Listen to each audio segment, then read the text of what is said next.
It's the week ending Friday the 2nd of May, and this is The Week Unwrapped. In the past 7 days, we've seen the signing of a profit share deal between the US and Ukraine on mineral reserves, a remarkable political turnaround as the Liberal Party wins the Canadian election, and Steve's Lava Chicken from a Minecraft movie becoming the shortest ever song to enter the Billboard Hot 100.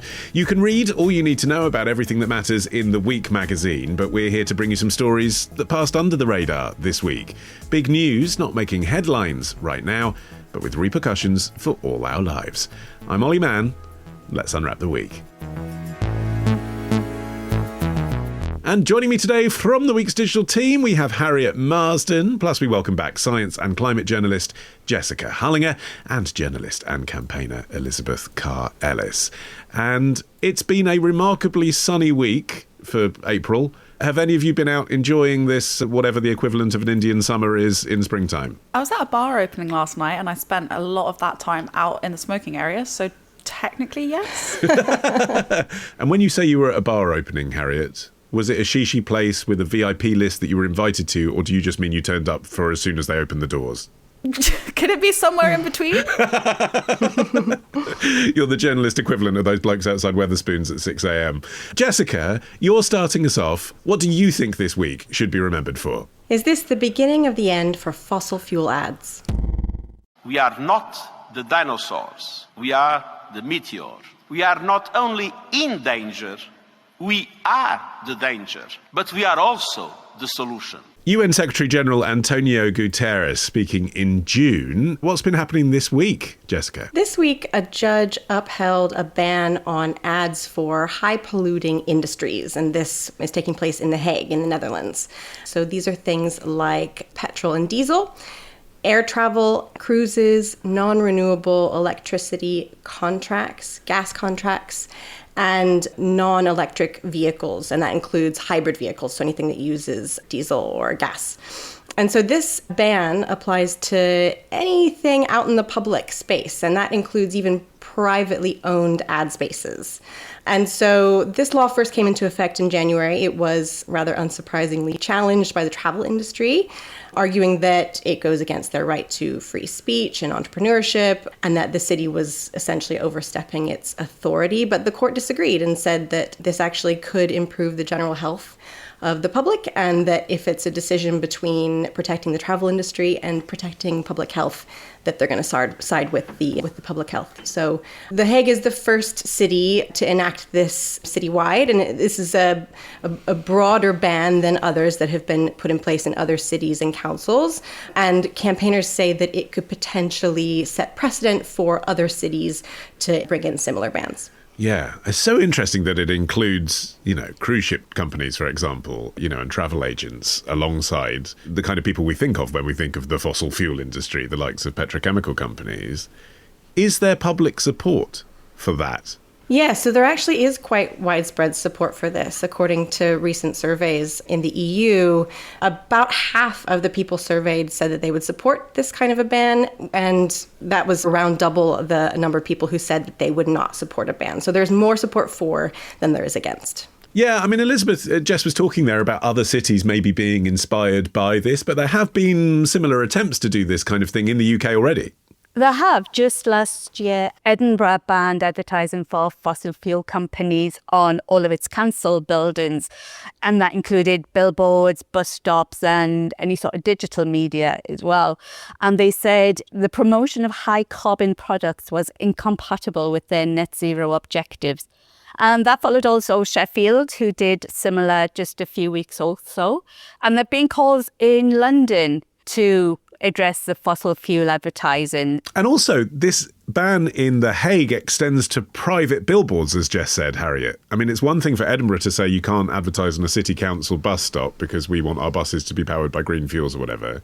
But you're then telling other industries, Clear Channel, Global, you can't accept money from these companies. You're harming their business with this. Well, that's exactly what the travel companies argued. Like, obviously, it's not a perfect analogy, but just taking the ban on advertising with tobacco ads, let's say, it did lead to a massive reduction in the number of people who stopped smoking or didn't start smoking, and changing the packaging did as well. So these bans do have an impact. Like, it's not a perfect analogy because obviously I can choose to stop smoking mostly. Yes, evidently you're struggling with that.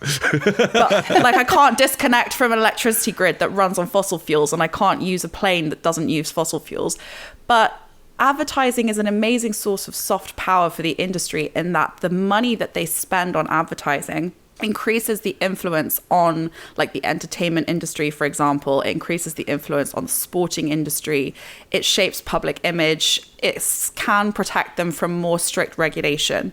So yes, advertising bans like this does reduce individual consumption, but on a broader level, it lowers the reputation of the industry and makes it less socially acceptable. So it kind of makes fossil fuel companies a bit more, like, unwelcome. It's also incredibly cheap. It is one of the cheapest ways of tackling the fossil fuel industry, of reducing demand, of reducing consumption.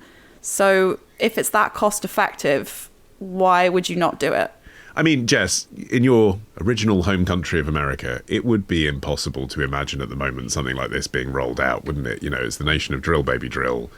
Do you really think it's likely that what's happening in The Hague is going to spread around the world? I don't know that it will spread around the world. I do think that there's a very high likelihood that it will spread across Europe. The US, you're right, probably not right now, and I think there would be some arguments over what it would mean for sort of freedom of speech there, so it's very unlikely there. But yeah, I mean, going back to Harriet's point about advertising being sort of soft power, I mean, the campaigners, what they're arguing is that, like, we can't be encouraging countries and governments to, you know, undertake the transition away from fossil fuels while also heavily promoting in the public consciousness this idea that you can, without second thinking, engage in all these heavily polluting activities. Like, it's so normalized, and there's a disconnect there, right? The connection between tobacco advertising and stopping smoking is quite clear. It's a little bit more difficult with climate change because it's such a complex issue. But if we take the climate out of it and we talk just about pollution, right? So the main reason why the planet is warming is because we are polluting,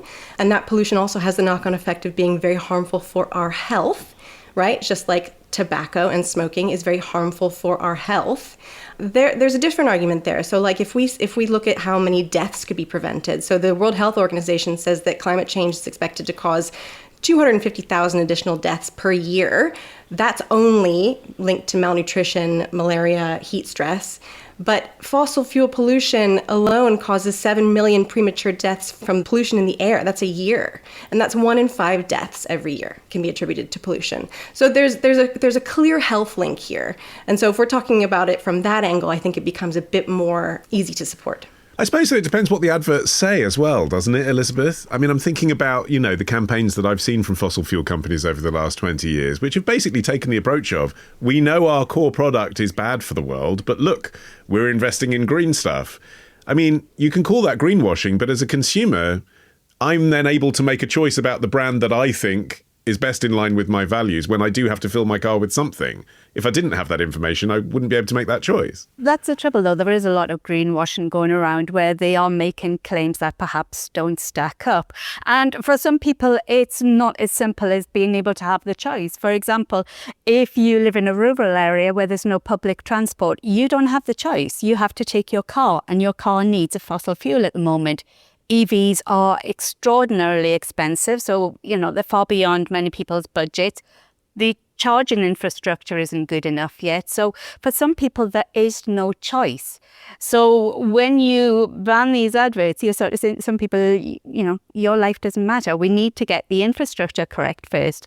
And then I would say we would look at bans.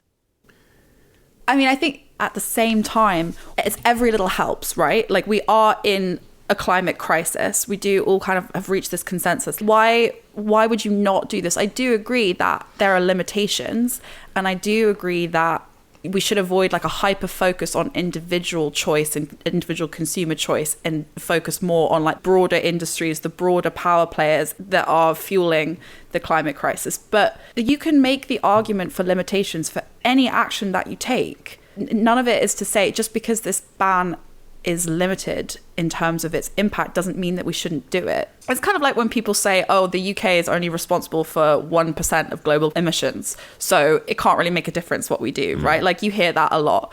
But actually, I think there are something like 40 countries on that 1% mark. Altogether, they all add up to more emissions than China or India or the US. So if every decision that we take is racked for its limitations, then nothing ever gets done, nothing ever changes. Even small actions have big consequences.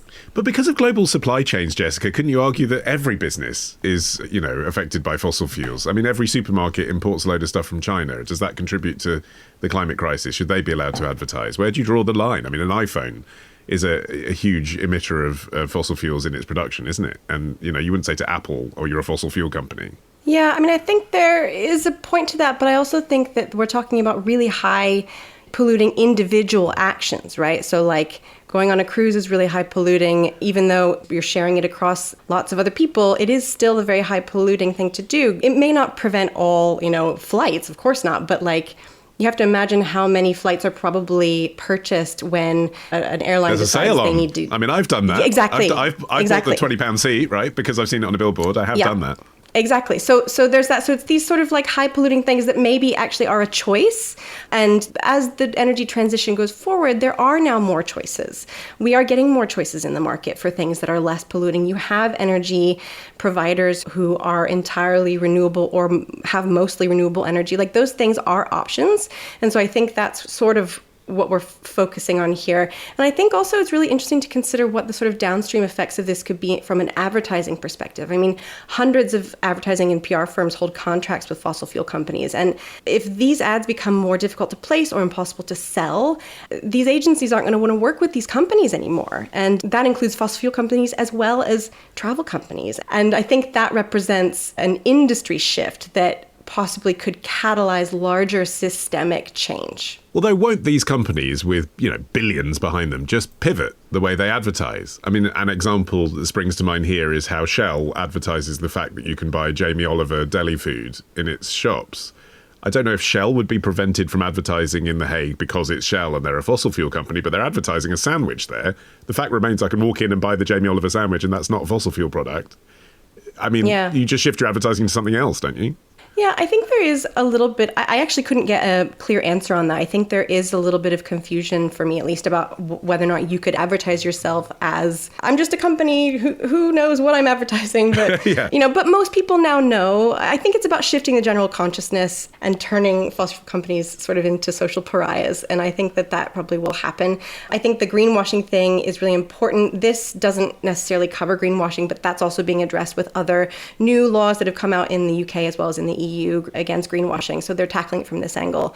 And listen, these companies and these industries would not be trying to prevent this from happening if they weren't worried about it. So I do think that there is some impact to it. They wouldn't go to these lengths to try and prevent this from happening if it wasn't something they were a little bit concerned about.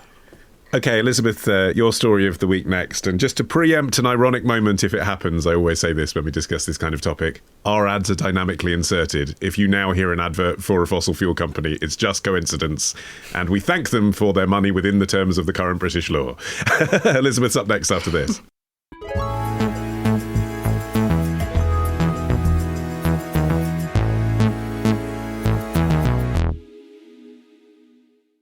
Okay, Elizabeth, what do you think this week should be remembered for? This week we found that some old footballers have a new goal.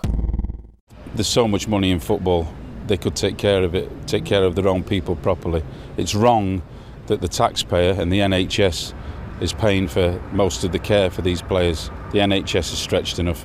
Football should be looking after its own. John Styles, son of World Cup winner Nobby Styles, speaking to ITV News on Wednesday. What's the story this week, Elizabeth? Well, the night before, John's campaign group, which is Football Families for Justice, were meeting MPs at Westminster with the likes, and they were joined by the likes of Jeff Hayes and Kevin Keegan, to highlight what's being called the scandalous lack of support for footballers who suffer from dementia. Now, as you said, John is the son of Nobby, who was England's dancing World Cup hero in 1966, and Nobby died of what was found to be a chronic traumatic, and I'm going to take a run up to this, encephalopathy, which is a progressive neurodegenerative disease associated with repeated head impacts. He had been suffering from dementia for many years.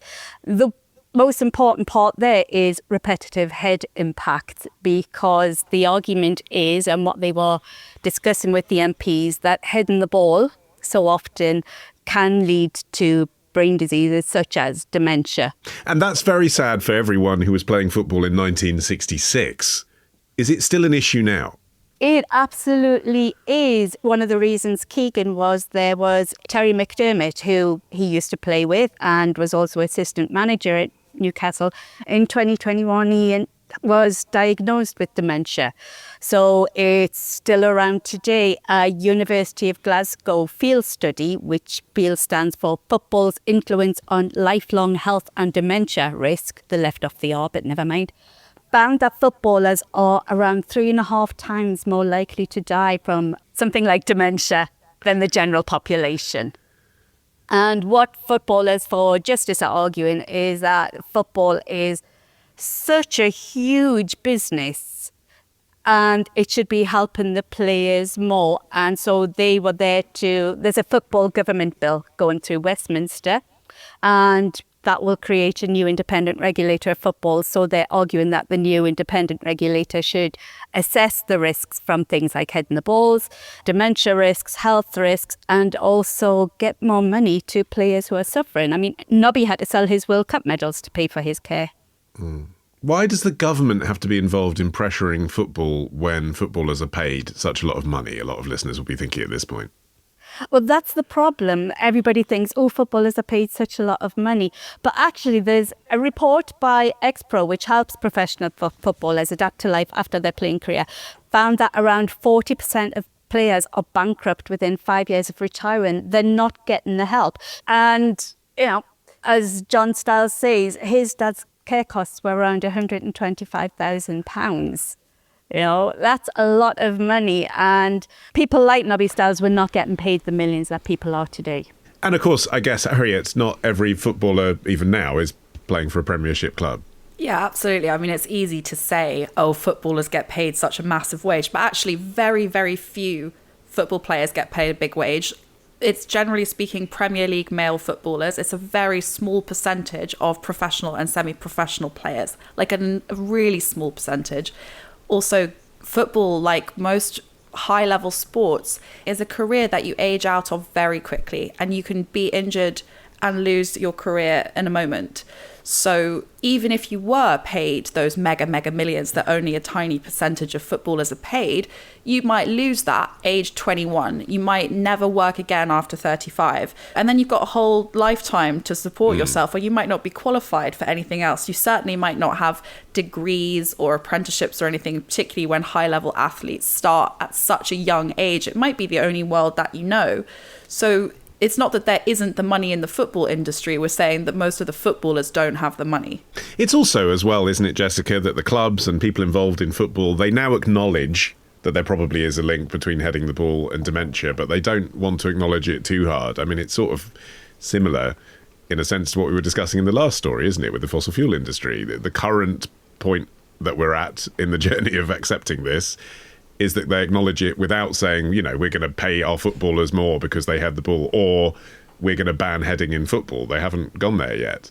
Yeah, and I think that probably there's a bit of reflection to do as a society, like what it means that so many of us are willing and eager to be entertained by people who are really sort of almost putting their lives on the line. I mean, I know that sounds silly, but like people, you know, will have debilitating diseases when they leave these sports. I tried to think of this from the perspective of like, okay, what about other dangerous jobs? What happens then? But those dangerous jobs, you know, things like firefighting and whatever, like those are for a really good cause, right? Like a betterment of humanity, protecting people, like finding things, you know, getting resources that we really need.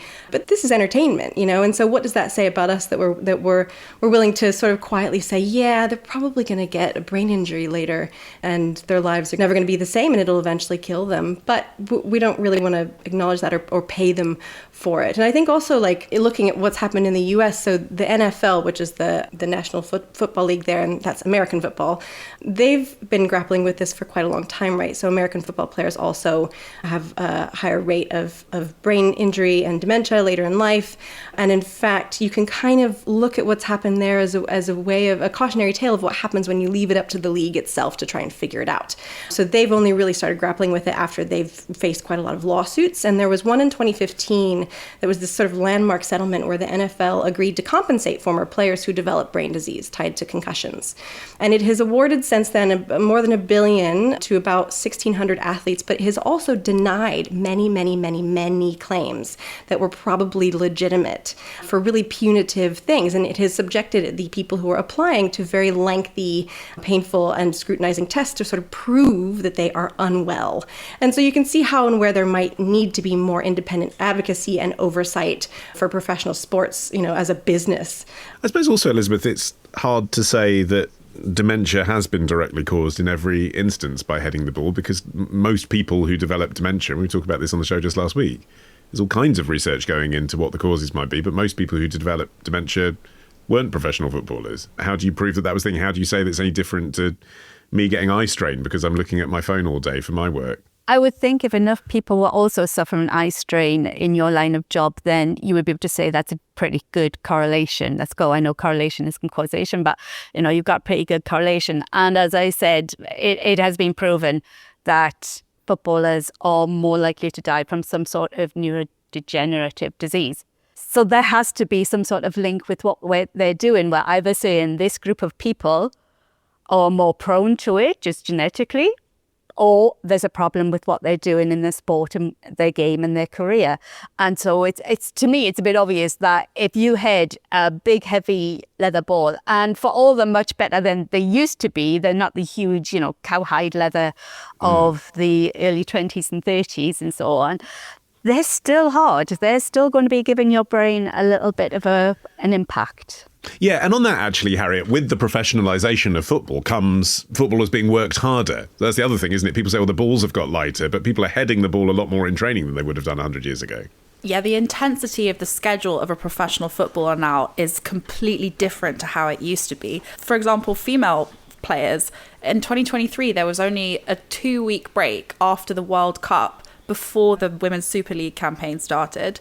And then there was also a new UEFA Women's Nations League. And then FIFA also added like a new club World Cup into the schedule. So this is massively increased workload and reduced rest times, which is why we're also seeing a significant rise in physical injuries like ACL, like ligament tears and knee injuries and things like that. But in terms of the risk, it's not nothing to say that footballers are 3.5 times more likely to die of a neurodegenerative disease. Like, that is not nothing. And that for defenders who head the ball so much more, who get these big, high force headers, the risk was 5 times greater. Whereas for goalkeepers who don't really head the ball, they didn't have the same risk. So there was no evidence that it was connected to lifestyle.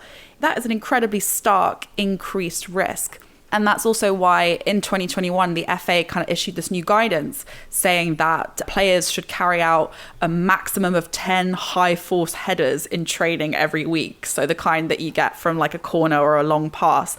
I mean, that's such a nonsense bit of guidance. Like, what player is going to be able to keep their mind on that in training every week? I just think that we're kind of underplaying the extent of the increased risk here. And therefore, if there is an increased risk, if it's just kind of baked in, Jessica, to this sport at the moment, as the rules exist in the sport, then one way maybe that you could get around it is by making sure, well, not to get around it, make sure it can't be got around, is to give the employees of sport teams employment rights. And again, in America, that's something that's being contested amongst US college athletes. Yeah, I mean, college athletes, these poor guys and girls, I mean, men and women, they work really, really like professional athletes almost, but they're not paid for it. The idea is that, they get free tuition and they get an education and room and board and food, but also they ultimately see it as a platform to really sort of catapult them to the professional world. But they're not paid for any of the work that they do. And so there's this big debate over in America about whether or not that should change and whether or not college athletes should actually be classified as employees. And this would entitle them to various compensation as well as benefits. So Republicans, as well as the National Collegiate Athletic Association, as well as like college conferences, are lobbying pretty hard against this, and they want actual legislation that would prevent college athletes from becoming employees. But they're trying to also like find some middle ground, which would allow these players to somehow monetize their image and their name, so they can make money, but not like directly. Like it wouldn't be that the university has to pay them anything. I feel a little bit like there's a real dehumanizing nature to the way that we look at professional sports. And we sort of stop seeing the athletes as human, and instead we see them only for their strength and their skill, sort of like machines. And I think that's a really slippery slope. And I also think this question of like, well, they're paid a lot, so whatever, like, doesn't that make up for it? Like, that's also a really slippery slope. Just because someone is paid a lot of money should not mean that they are not entitled to various rights in the workplace and, you know, in sustained care later on in life for the work that they have done. That doesn't end well, right? So I think it's a really tricky conversation. And I do think it makes me think just differently about the way that I look at sports. And that is essentially, Elizabeth, what the Stiles family are arguing for, isn't it? Rights that are enshrined, something closer to employment rights. Well, they have. I mean, you know, Premier League footballers are classed as employees. The trouble comes with lower down the leagues or non-league and non-contract players who are in a grey area where some are employees, some are classed as self-employed. Some fall under the very grey area of being a worker rather than an employee. So it's lower down the leagues where you start having these problems, you know, and they still get tarred with this. They're playing for the love of the game. Well, they're also making somebody money. So they should be rewarded for it and looked after for it. I found out, this is amazing, Arsenal alone give a £600 million economic boost in the 2023 to 24 season. I mean, that is massive amount of money we're talking about that are going into the economy, that are going back to the people. And so looking after professional footballers who help to contribute towards that, you know, without them, there would be no game. To me, that doesn't seem a bad thing to be doing. And I think it's something that the government should definitely take on and have a look at. And we also need, again, to look at how we view elite athletes. The Olympics, we all cheer them on, but many of them are classed as self-employed. So sick pay's out the window, pensions out the window, you know, maternity benefits for the female athletes are out the window. Without them, there is no sport.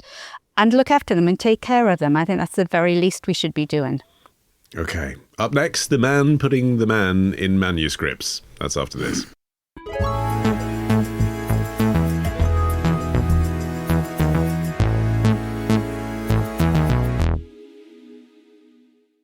Harriet, you're finishing the show. What do you think this week should be remembered for? Throwing the book at women. Finally, a publisher has been brave enough to step forward and deliver what we have all been clamoring for. I'm not trying to go super hard on this guy because he's already getting roasted online, although apparently maybe not enough because he still had the confidence and conviction to go through with this project and went through all the trouble associated with starting a business. Apparently men's voices have become so marginalized that they've gone from comprising a staggering 80% of the market to 50%, and to characterize that as a crisis is just ridiculous. Publishing insider Ladder and Law on TikTok on Wednesday. Harriet, who's she talking about? Who's been roasted online this week? This is Conduit Books, the first men-only publishing house, which was launched this week. The founder, who's a literary critic and author, his name's Jude Cook, said that male writers were being marginalized and that women dominated the literary world, from agents to publishers to best-selling to display counters, and that successful male writers still existed, like Irvine Welsh and Ian McEwan and James Patterson, but that they tended to be older, more established writers, not young working class lads. So Jude Cook did admit that there had been 3,000 years of patriarchal domination, but that the launch of his new publishing house, which would aim to publish books by young men, would go some way to address what he himself called the negligible imbalance in fiction. Okay. And why would he get roasted for that? If you were a woman launching a publisher that wanted to publish women's books, I don't imagine there'd be any reaction at all, would there? Well, I think it's because the imbalance that he's talking about isn't really an imbalance at all, and it's not really, it's fairly new, even if it is as well. So I mean, yes, the publishing industry is about 84% female, and in 2020 women overtook men, writing more than half of all new books in fiction and non-fiction. And now about 75% of general fiction and literary fiction is by women. But that's not the men that are being held out of the industry. The consensus seems to be that men have kind of given up on literary fiction. So they're writing more narrative non-fiction or genre fiction like crime or sci-fi, where they do still dominate. And there's still an absolute wealth of best-selling male novelists. I mean, the Sunday Times bestseller list just like a few days ago, the general paperbacks list was 10 out of 10 men, hardbacks 5 out of 10 men, paperbacks, fiction paperbacks, 5 out of 10 men.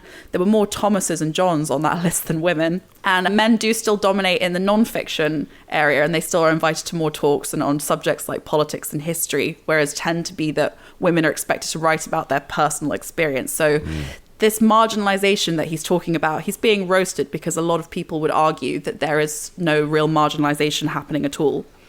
And if there is, Jessica, if there is an imbalance, if those stats do suggest that women writers are more popular, or maybe not more popular, as Harriet was suggesting there with the bestseller list, but at least there are more of them being bought, if not individual authors, that's just the marketplace deciding. I mean, women buy a lot of books, and they like reading books by women.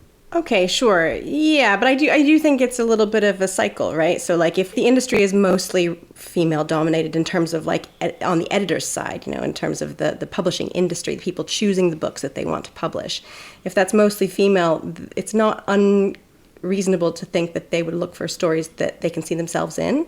And then also if most of the people reading are female, they're like, well, we've got the market for it. So it does create this sort of like self-perpetuating issue. And I think it is a little bit worrying that the entire industry is female. Not the entire, but most of it is female. But I think that there's a question to be asked about why that is. Like, why aren't there more male editors in publishing? Like, why is it mostly female dominated? And I was sort of thinking about that. And I was wondering if there's something in this to like whether or not we do a good enough job as a society of sort of nurturing a love of literacy and writing and reading in men, in young men in particular. I think that this is something that's probably nurtured a bit more in young women, and there's actually data for that. So there's recent data, I think from last year from the Department of Education, showing that there is a gap for boys and girls, that by the end of primary school, 63% of girls meet the expected standard for English reading and writing compared to 56% of boys. And that's not huge, but it is a gap.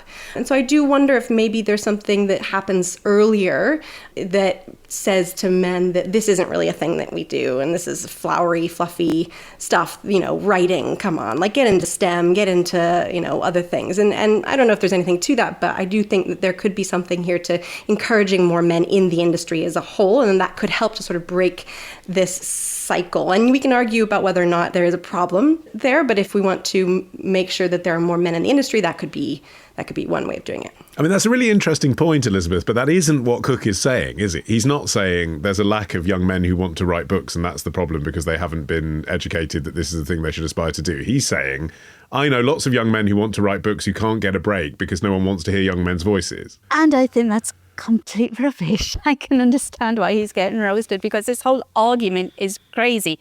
You know, there are still many, many men who are writing and getting good, and maybe those men just aren't good enough, which I hate to say it is an argument that's been put to women writers throughout the centuries. You know, maybe they should just need to improve it. We still see a huge bias towards male writers. And I found Jess's point about young boys not reading very interesting because it got me thinking how young girls were always encouraged to be more literary, to read a nice little book, to be demure and genteel, whereas men had to be out finding things. And I think that's what reflected in why we still see male authors are considered more serious when it comes to their literary output. You know, they don't write what we class as chick lit, which is a term I hate.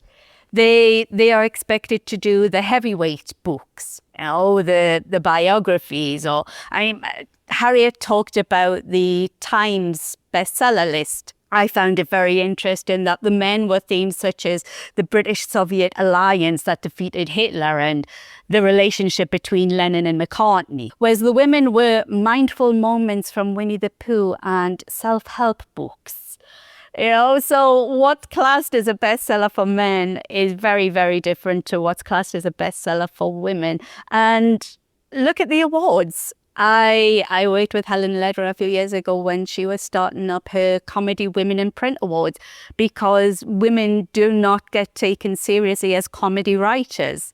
The Woodhouse Prize for Comedy Writing, when she launched her awards in 2018, had 3 women who had won. And that has now improved. In 24 years, it is now 4 women who have won. We have the great Marianne Keyes, and yet she does not get the respect that she does.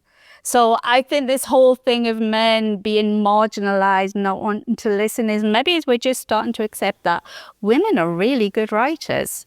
Or, Harriet, because of the thousands of years of patriarchy, which you mentioned that, to be fair to him, Jude Cook did acknowledge, it could be true, couldn't it, that it's harder to get people interested in young men's stories because, for all the right reasons, there's been an emphasis in the last 20 years or so in amplifying minority voices, amplifying queer voices, amplifying black voices, and, of course, women. And actually, if you're writing a book about a young white man, that might be harder to sell. There's certainly an argument that perhaps women's stories maybe feel fresher after centuries of male-dominated literature. But you're talking about a very specific subsection there. You're talking about fiction about the personal experience, which is the only area of writing that is dominated by women. Every other area of writing is dominated by men. So there really isn't the market for those stories, to be honest with you. I mean, the demand for fiction is disproportionately driven by women, whereas younger men overwhelmingly prefer to see their experience reflected in things like video games, podcasts, YouTube, Netflix. Ultimately, the average female author sells more books now in fiction than average male author. That's not to say that they earn more, but it's inherently less risky to take a chance and pay in advance for a female author. And there's almost no money in publishing. So why would you not commission the writers where there is demand? I mean, is that a flaw, actually, in this whole plan by Conduit, which is that, that they are a publisher? If there's not much money in publishing, what is the business logic behind a men-only publisher once you get past the original press stunt? Yeah, I mean, he himself has said that in the future they will have to consider publishing books by women. There's also, I think, has been highlighted by other commentators, the wider ecosystem around publishing that champions books by women. So people like Dolly Alderton or Oprah's book club or Reese Witherspoon's book club, and Book Talk as well as massively driving sales, which was a big factor in the success of Colleen Hoover. It's mostly made up by women. If men wanted to, they could champion the voices and the experience of young male writers. They are overwhelmingly not doing that. So not only is the publishing industry dominated by women, but the wider ecosystem to promote novels is dominated by women. It's not to say that men are kept out of it. It's that men aren't doing it. Jess? It's interesting as well to think about the sort of historical context here and why more women are choosing to write. And it might not be as sort of like empowering as we think. So there's one economist that has posited that it has something to do with the fact that writing can be done alone.